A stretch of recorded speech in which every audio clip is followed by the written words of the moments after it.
Debate Bola 4 Linhas dá o pontapé inicial no Giro do Vasco da Gama. Na noite do Serra Dourada, a equipe vascaína seguiu o exemplo de seus 3 conterrâneos e saiu de campo com uma vitória.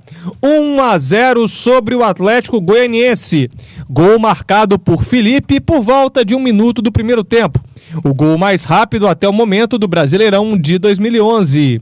Agora, já de cara, vou lançar aquela polêmica. Vocês acham que o Vasco está gostando de viver perigosamente? Olha só. Eu acho que o Vasco está dormindo com o inimigo, cara. Por quê? Porque tá o tempo inteiro dando esses moles e uma hora pode se dar mal. Ele já jogou da mesma forma que ele jogou contra o Atlético Goianiense. Sim. Ele jogou contra o Figueirense. Só que o time lá de Figueira, ele foi mais eficiente e empatou o jogo. O Vasco tinha toda a possibilidade do mundo de fazer 2, 3 ontem em cima do Atlético Goianiense e não fez. E se não fosse o Praz, as coisas poderiam ter saído complicadas. Realmente. E Praz Cucuias. E Praz Cucuias, né? Foi por isso que eu disse, estão dormindo com o inimigo. E outra coisa, desculpa interromper, Fernando Diniz, mas indo além, contra o Grêmio mesmo, aos 39 do segundo tempo, veio o gol do time gremista, do gol de empate. E olha que o Vasco ia conseguir 3 pontos no Olímpico. É verdade. E vocês falaram que as coisas quase foram Praz Cucuias, né? Como não é de Praz, né? O Fernando Praz fez grandes defesas, né? Salvou o Vasco aí, né? Para evitar o empate ou a derrota lá em Goiânia, né? Diante do Atlético Goianiense. Mas eu acho ele um goleiro com muito reflexo. Não, ele é bom goleiro, só que tem que o Vasco, ele ontem dependeu demais dele, né, para poder não empatar ou perder o jogo, né? Porque normalmente é um time que joga mais ofensivamente, né? Ontem não, ontem realmente o Vasco acabou recuando um pouco demais até, né, depois do gol do Felipe. Aliás, recuou demais então o jogo todo, né? O jogo todo praticamente. Ontem o time do Vasco, ele dependeu muito do Praz, e o Praz foi bem até no que ele menos sabe fazer, né? Que é sair do gol. Teve um lance que ele saiu, agarrou a bola e ainda agarrou o jogador também, né? Exatamente. Aconteceu também, não aconteceram lances muito difíceis de saída de bola, de saída do gol. Geralmente, como foi bola muito alçada do Atlético Goianiense, eram às vezes bola muito perto tranquila. Da pequena área, que era mais fácil pro goleiro sair, né? E às vezes não tinha um jogador perto para atrapalhar a visão. Né? Disputar. Exatamente. Mas de qualquer forma ele teve os méritos dele, né? Porque independentemente disso, ele não falhou em nenhuma saída de bola, né? Ao contrário do que disseram aqui em off, ele não jogou dopado até segunda ordem. É verdade, até onde a gente sabe.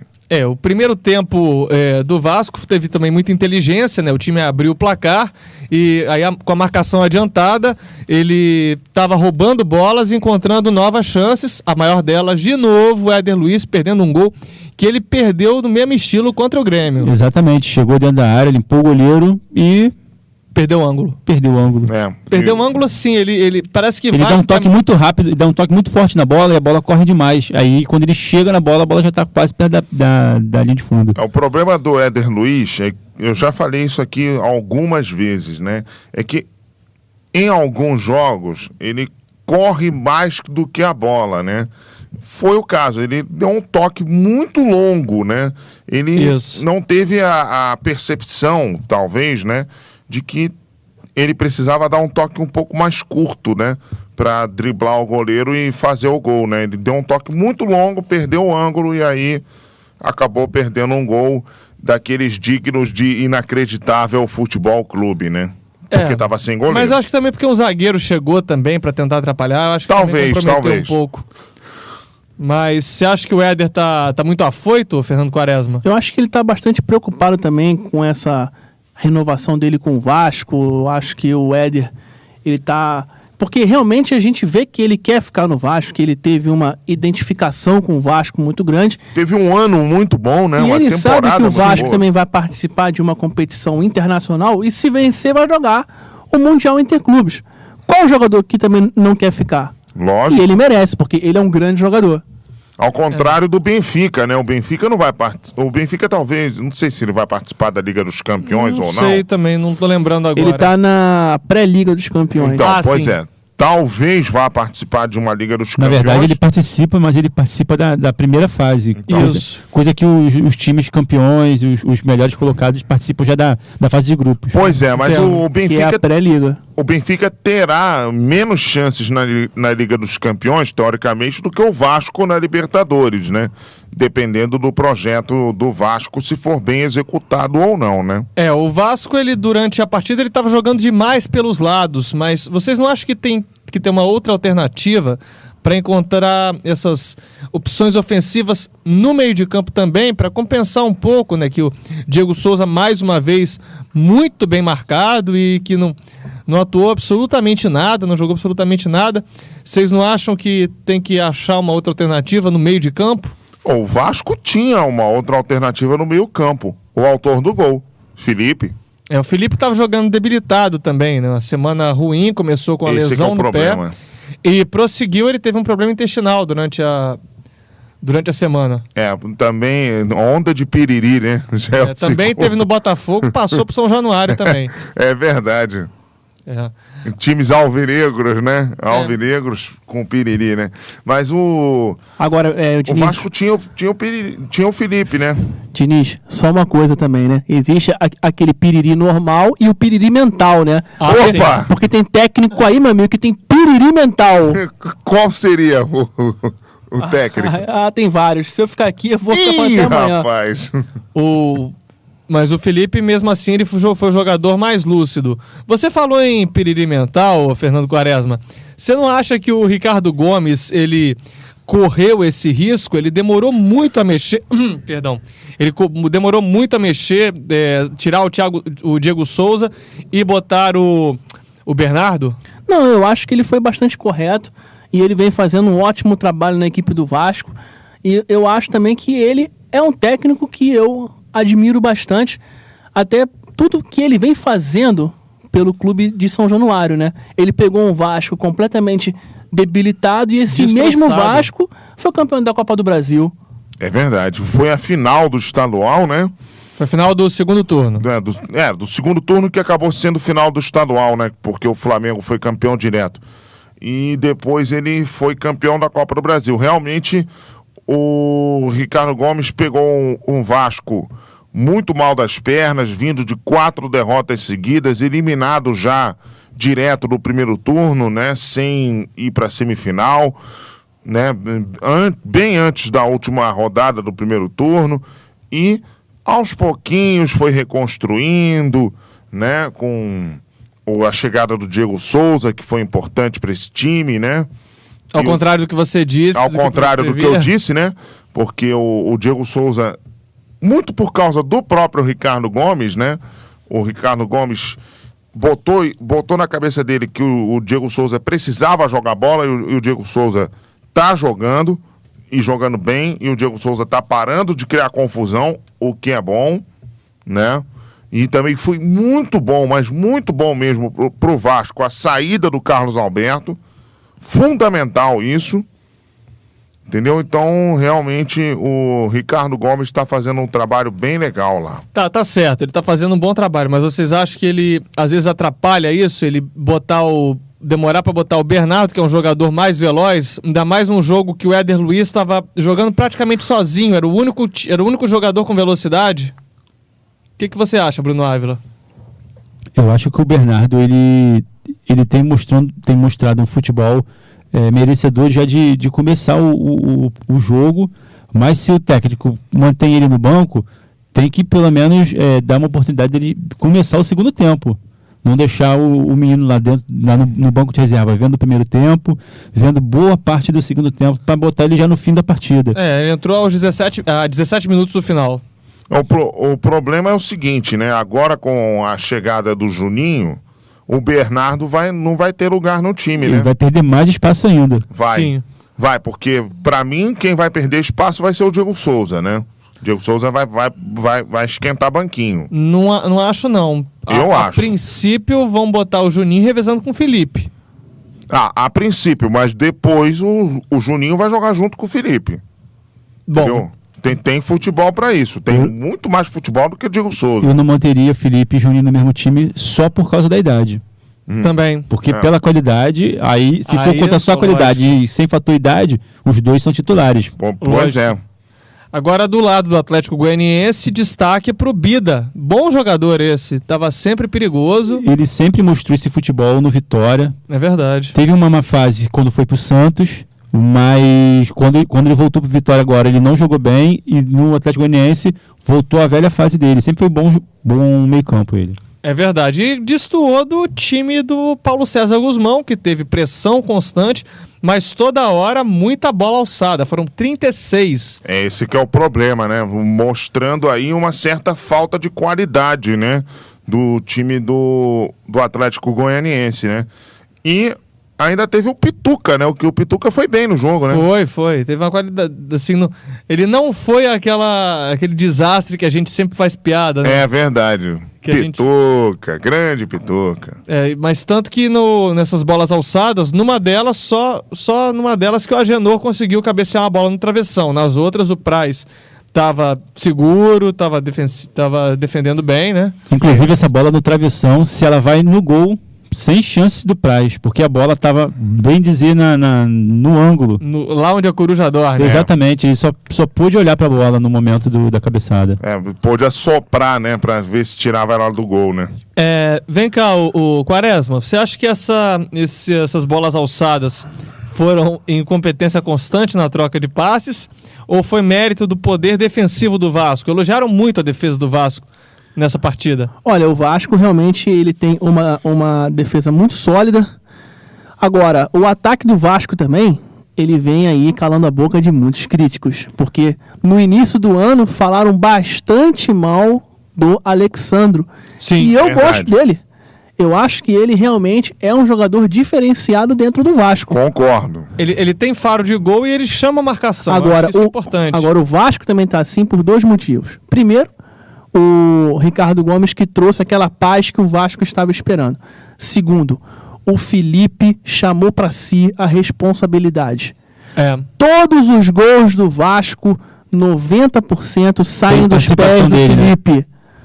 A jogada do gol começou com o passe dele pro Anderson Martins, aí foi jogada pro meio da área, a zaga cortou e o Felipe aproveitou. Aliás, um chute muito bonito também. De pé esquerdo, um belo gol do Felipe.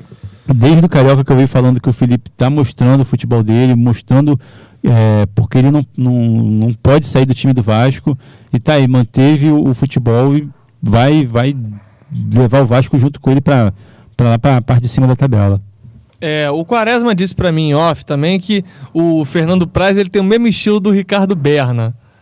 Mas o Vasco precisa de um goleiro mais técnico para Libertadores. Vocês concordam? Eu acho que o Praz ele precisa só de melhorar o fundamento dele de saída de gol. Porque ele tem um excelente reflexo. Ele, para mim, é um dos melhores goleiros do Brasil. Mas ele tem só esse pequeno problema de não sair do gol. E para você, Fernando Diniz? Eu concordo com o nosso querido Bruno Ávila. Eu acho que o Fernando Praz ele tem que melhorar a saída de gol. Mas ele é muito melhor do que o Ricardo Berna. Não tem estilo parecido, não. Ainda mais se você for pensar em Libertadores, os times sul-americanos eles usam muito bolas alçadas na área. Bastante. Então o Praz ele vai precisar muito de sair do gol para estar tirando as bolas. E ele tem uma altura muito boa. Verdade. Ele é um goleiro, para mim é um goleiro com uma estatura boa para goleiro. Então ele me parece bom acima da média debaixo das traves. Isso. Eu acho assim, ele superestimado pela torcida do Vasco. Ele não é essa coisa toda que a torcida do Vasco diz. Mas isso aconteceu por causa da Copa do Brasil. O Vasco jogou a Copa do Brasil de 2009. Isso. Muito bem. E o Praz estava numa fase esplendorosa. E a própria Série B também, né? E também. É verdade. Ele entrou no lugar do Thiago, que estava lesionado. Era o goleiro que não inspirava confiança. Aí entrou o Praz, deu uma confiança que o Vasco não tinha muito tempo no gol. Muito tempo que o Vasco estava precisando de um goleiro do nível do Praz, e teve até o amigo do Petkovic, né? O Tadic. O Tadic, teve o Wellington, que tomou 7 gols na derrota por 7-2 para o Atlético Paranaense. É verdade. Então não tinha um goleiro do nível do Vasco ali. Quando chegou o Praz, a torcida, vamos dizer assim, se apaixonou por ele, né? E para você, Fernando Quaresma, eu já falei aqui, botei aqui tua opinião em discussão, agora seu direito de resposta, claro. Olha só, o Praz, mesmo treinando muito, ele não vai conseguir sair do gol da forma que a gente está debatendo aqui. Para mim, ele lembra muito mesmo o Ricardo Berna, só que da forma respeitosa, né? Que Ricardo Berna gosta de ficar jogando banana, jaca, melão, coco lá na torcida. Dentro de campo. Dentro de campo. Agora, veja bem. Manda construir muro, né? Essas coisas absurdas que a gente já ouviu por aí. Mas só que eu acho que seria mais válido para o Vasco trazer um goleiro bastante conhecido. Poderia deixar o Praz no banco, porque ele já deu mais ou menos o que tinha que dar ao Vasco, e poderia profissionalizar mais embaixo das traves do Vasco. Poderia trazer algum goleiro mais rodado, que já participou de competições mais internacionais, porque o Praz dificilmente participou de alguma competição assim bastante interessante, tirando o Campeonato Brasileiro, eu estou dizendo internacional. Não, jogou no União de Leiria. Exatamente, eu ia falar, o máximo de internacional que ele jogou foi um campeonato português. Não, mas isso daí, eu tô dizendo o seguinte, ele jogou no União de Leiria, que brigava para não cair para a segunda divisão. É verdade. Ele nunca jogou uma Liga dos Campeões, uma taça da UEFA. É isso que eu tô querendo dizer. E aqui no Brasil, uma Libertadores, né? E aqui eu vou então, aproveitando, eu vou botar uma polêmica. Você está falando do comparação do Fernando Praz com o Berna. A gente teve no início do ano, o Berna teve grande destaque no título do Campeonato Brasileiro de 2010. Aí o Fluminense foi e pegou um outro jogador mais rodado, jogador que veio do exterior, que foi o Diego Cavalieri. Ele entrou sem ritmo, teve uma falha atrás da outra, foi barrado. Você acha que isso não pode correr o risco de queimar 2 goleiros? Não, porque o Vasco poderia... Porque o erro do Fluminense foi o seguinte, ele mal trouxe esse Diego Cavalieri, nem treinou direito, ele já botou logo embaixo do gol. E numa Libertadores. Completamente errado isso. Agora, se o Vasco traz algum jogador agora e bota ele para treinar, já vai treinando já para o ano que vem, quando ele entrar no gol do Vasco, ele já vai entrar já com uma outra consciência. Agora, se você, vamos supor, você traz o Doni, que está no banco de reservas do Roma. Sim. E se você bota ele para ter que atuar no próximo jogo do Vasco, vai ter problema.